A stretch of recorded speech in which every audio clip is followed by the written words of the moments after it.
Ruben Amorim is now Manchester United head coach, having begun his reign on Monday.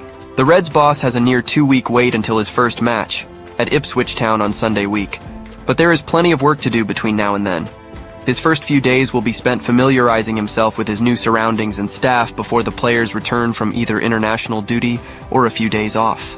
United have markedly improved under the now departed Ruud van Nistelrooy, but there is plenty of work to be done with the Reds still in the bottom half and with work to do in Europe. Amorim has 3 clear priorities. The first thing he needs to focus on is results. Amorim will no doubt want to implement a style and put his own stamp on this misfiring United side, but priority number 1 is results. I'm really happy. It was again an amazing night. I feel ready for the new challenge. I'm not naive. I know that it's going to be very different, very tough, but I feel that I'm ready. I'm in peace now. I can focus on my new job, and I'm looking forward for start.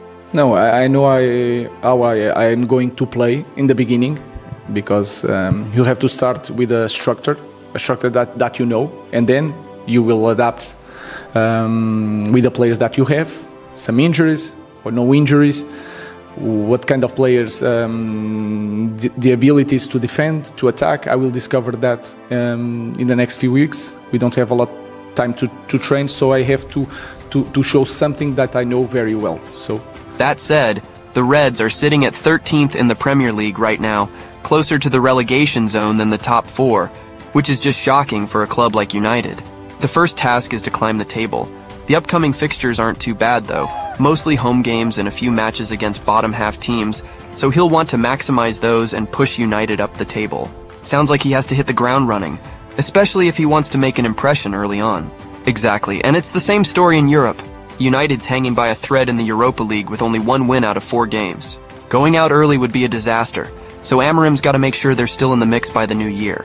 He's known for turning teams around fast. When he took over at Sporting, he scored 7 in his first match and won the title in just 18 months. He knows how to get results quickly. Now, there's the striker conundrum.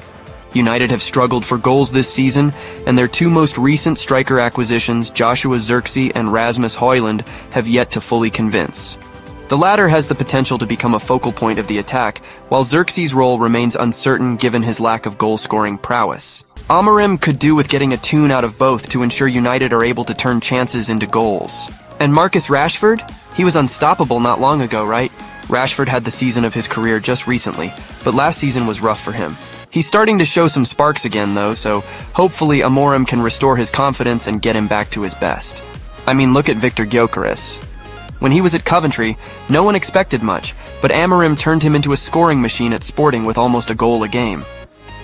He could work that magic with United's forwards too. That would be awesome. But what about the vibe at Old Trafford? I remember when teams were terrified to play there. Old Trafford used to be a place of intimidation, where teams were beaten in the tunnel. Now it's nothing more than a welcome mat. Amorim's third big challenge is to bring back that intensity, that X factor. United have lost the fortress that served them so well, and if they can find a tempo, style, and intensity to worry teams and lift the fans, then they can begin to rebuild that Old Trafford fear factor. United's support, particularly away, is superb, and if Amorim can hit the ground running with the basic template expected of United, front foot football, attacking intent, effort, and intensity, then players and supporters can start to create a club with a clear identity. That's exactly what United needs, a united front with the fans, players, and manager all in sync. That's what he did at Sporting too. In his last home game there, they smashed City 4-1, and the energy was incredible. The fans, the players, all won. Just a year before, fans were so frustrated they even stormed the training ground. Amorim brought everyone together and gave the club an identity again. Moving on, one of the biggest benefactors of Van Nistelrooy's brief spell in charge was right-wing sensation Amad Diallo.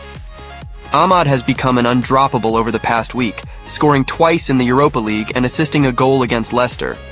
However, one issue is Amad's contract situation remains in the air, although there is confidence. Upon arriving, Amorim must make it clear to Amad that he has a big part to play and get the contract situation sorted as soon as possible. One of the main problems at United under Ten Hag was the lack of footballing identity at any point in his 2.5 years in charge. So on day one, Amorim needs to make things crystal clear to his players and get everyone reading from the same hymn sheet to ensure we are seeing structure and patterns of play in the coming weeks and months. Adding to this, Amorim must not compromise his tactical style, which earned him the job early on like we saw Ten Hag do after just 2 games. Also, one thing which has dropped severely in the past few seasons is standards, and under Amorim we need to see these restored. Too often, Ten Hag normalized an 8th place finish as a successful season simply because we also picked up silverware at the end of the campaign. Silverware would be nice, but first Amorim needs to get it ingrained in his team that we should be winning weekly, and losing is unacceptable. He can take United back to the status that the club deserves by doing this, so hopefully this is on his list to do. It's going to be an exciting few weeks. I can't wait to see if he can turn it around. It's a huge task, but if anyone can bring that spark back to United, it's Amorim. Fingers crossed! What do you make of Amorim's new era? Share your thoughts in the comments below.